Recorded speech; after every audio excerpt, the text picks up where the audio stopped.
Hello, everyone. I'm Marcel, the founder and executive director of the Change Coalition Foundation and Charity. Our mission is to serve those that are physically, psychologically, and socially debilitated. Before we go any further, I would like to introduce myself to you. I was diagnosed with epilepsy, or the politically correct term would be a seizure disorder, in 2010. I've been a police detective since 1994. This year, I get to retire. Since my diagnosis, I naturally advocated for epilepsy. I've advocated through the E-Action group that advocated for epilepsy. I wrote a training program for first responders throughout Canada on the Canadian Police Knowledge Network, cpkn.ca, to others. And I have also advised legal counsel on several high-profile criminal cases that involve those that have epilepsy. What I realized throughout my experience is that there are many misconceptions regarding those persons that prevailed throughout my experience. I witnessed many that were psychologically debilitated, physically debilitated, and socially debilitated because of their seizure disorders alone. My co-executive director has MS, or multiple sclerosis. She was diagnosed in 2021. She has been the manager of financial services at the long-term care home, St. Patrick's Home of Ottawa. Both of us learned to leverage the resources around us to help us manage our conditions to help others live with dignity. To say that one is debilitated means that one has a weakened or infirm state that impairs a client's ability to live with the dignity of every other Canadian that does not possess these conditions. I believe we're seeing an increasing number of Canadians that are physically debilitated in Canada. Recent surveys from Statistics Canada on disabilities have revealed that the average age where somebody feels some form of debilitation physically is age 55. I'm 55. So I find that statistic very, very significant. And I'm sure that these statistics will have more significance as this video goes on. In 2022, 18% of Canadians that are 15 years or older met the criteria for possessing a mood, anxiety, or substance abuse disorder. And they've all reported this in the previous 12 months to that survey, which was taken in 2022. That is almost 1 in 5 Canadians. That is scary. More than 1 in 3 of these Canadians report unmet and partially met health and mental health care needs. That too is scary. It is only reasonable to assume that those within the marginalized communities comprise a large proportion of these people within these statistics. I would also think that it's not too much of a stretch to say that the COVID pandemic really, really intensified the experiences that some people have, had a significant impact on their mental health. In 2020, 38% of Canadians indicated a deterioration in their mental health since the COVID-19 pandemic began. In many provinces, the prevalence of major depressive disorders during the fall of 2020 was more than 2 times higher compared to the statistics that were taken between the years of 2015 and 2019. That is actually 16% of the population, by the way. Those that have reported suicidal ideations before the pandemic have doubled. After the pandemic, 38% of Canadians reported some form of discrimination. Here are the top 7 forms of discrimination that were found. We're going to start from the least to the top. Number 7, disability, religion, language, sex, physical appearance, age, and the one that tops it all, race or ethnicity. I believe that during or after the pandemic, or I don't even know if we can say the pandemic is over. However, during this time, I noticed that Asians comprised a large proportion of the people that were discriminated against in the last few years. Do you know anybody that comprises any of these groups? Do you know anybody who comprises maybe more than one category within our mission? Like, would you find somebody that is uh, not only physically debilitated, but also psychologically debilitated? Maybe as a result of that, they are socially debilitated and then possess all three factors of our mission. That is why we have that mission.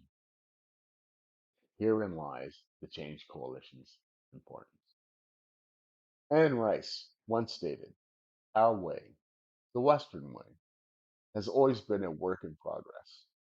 Questions of life and death, good and evil, justice and tragedy, these are never definitively settled, but must be addressed again and again as personal and public world shifts and change.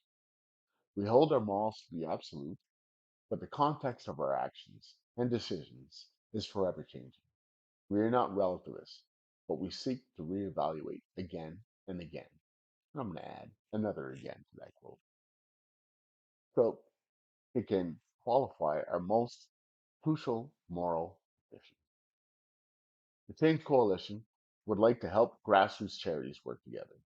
We also want to work with grassroots charities to help more Canadians live with dignity. Our business plan allows for three projects within our first 3 years. All these projects will have smart objectives, and it will all be there to maximize your charity dollar. We want to address issues that larger charities may not or cannot address.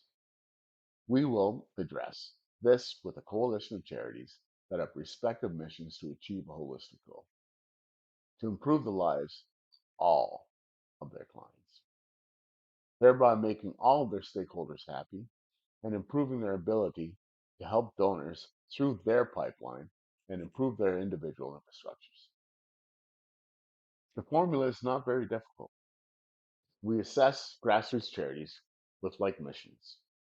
We conduct SWOT analyses of these charities.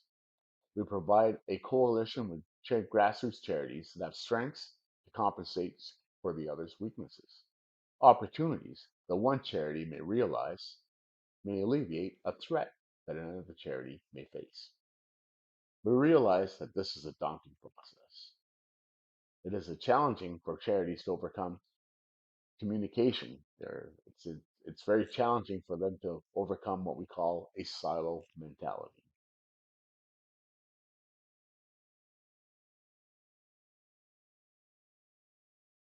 In February 2022, Marianne Kerr, the CEO of the Peel Children's Aid Foundation, published an article on Imagine Canada, and she states something that's quite poignant.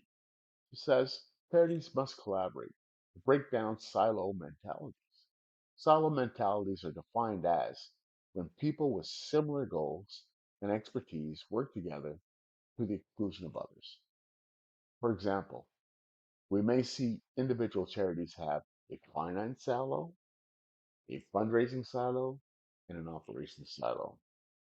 It is required to effectively run the organization. It must have these silos. However, it can also be harmful to an organization. Here are the things that can occur when we do have these silos. We have divisive politics, turf wars, hoarding, and a focus on the goals and objectives of the silo become more important than the goals and the objectives of the organization. How many times have you spoken to somebody at work or within a charity and they say, "That's not my job"? That truly signifies that silo mentality. The Change Coalition acknowledges this and these issues. And we want to address these when we deal with any project that we get involved with. We refuse to allow silos. Communication and transparency are a requisite to overcome any issue. We need that. Do we expect this to occur without obstacles? No. There are gonna be a few obstacles. We will have our gadflies that will exist. However, we expect them and we have the skill to overcome those problems. The Change Coalition welcomes you to our first project. the Change Coalition Sensory Quilt Project. These are essentially small lap quilts or tapestries that provide sensory or tactile stimulation for the restless. Those experiencing Alzheimer's disease or related dementia conditions, autism, and those that have developmentally challenged issues all can have the benefits of a sensory quilt. They provide a sense of calm for that person, thereby helping their health providers and family members. I personally witnessed this um, right before the demise of my mother 2 months ago, where she died of dementia. And I realized that maybe if I had the sophistication that I do now, that maybe we would have been able to provide her a little bit more joy, a little bit more dignity, um, as she kind of went down that rabbit hole of dementia. The Change Coalition has created a group with the help of Jane Roselle. Jane is renowned for leading and coaching other quilters throughout the Ottawa Valley. She originated this program, in fact. The Change Coalition has facilitated in kind donations of materials for the quilt, acquiring funds for sewing machines to ensure that those that can afford to make these quilts, they can afford them. We provided a space for quilters to congregate and socialize while they make these quilts. And most importantly, we're also providing them the training that they need to learn this craft if they do not have that training. Along with this, we also explain to them the benefits of the sensory quilt that they are making and the benefits that it has for those within the Ottawa community that require these quilts. To accomplish this task, we have to involve several nonprofits. We have to create a coalition to facilitate our goal. This is the general theme of our organization. That is, we will endeavor to create 35 of these sensory quilts before Christmas. These touch quilts or sensory quilts will be donated to publicly funded retired homes. Or if there are people that you know that require these quilts and they do not belong to a home, you can sponsor them on our homepage, changecoalition.ca. Simply send us a message or go to our Facebook pages or Instagram pages and provide us a message, and we will gladly respond to you. If they fit our requirement or if they fit our criteria, we will definitely have one on our way to you. So, what I'd like to think of this as, whenever you think of the Change Coalition or any of our projects, this is how we address them, one step at a time, one objective at a time, one life at a time. We say this because we embody this. You're executive directors of this organization. We also have these conditions.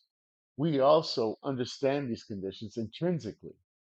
So our subjectivity when dealing with others that have these conditions will be more intimate than you would expect. So please come join the Change Coalition and help us make a change in somebody's life.